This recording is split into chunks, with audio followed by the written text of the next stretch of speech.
If you're seeing a Facebook error 400, don't worry. In this video, I'll show you a few quick and easy fixes you can try right now. This is a common browser or connection issue, and the good news is that it can often be resolved in just a minute or two without any technical skills.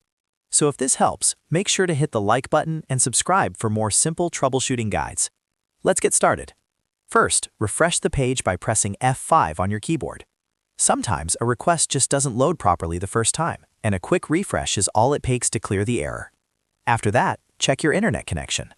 If your connection is unstable or dropping in and out, Facebook may not be able to load the page correctly. Try switching to a more stable network, reconnecting to Wi-Fi, or restarting your router if needed. Next, clear your browser cache. Over time, your browser stores old data that can sometimes conflict with Facebook and trigger error messages like this.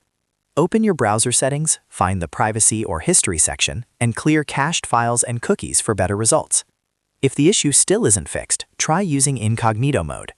This opens a fresh browser session without using your saved cache, cookies, or extensions, which makes it a great way to test whether the problem is caused by stored browser data. If Facebook works in Incognito mode, then the issue is likely related to your regular browser session, and clearing your data should help. You can also try closing and reopening your browser completely before testing again.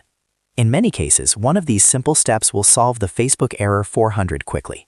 So to recap, refresh the page, check your internet connection, clear your browser cache, and try Incognito mode.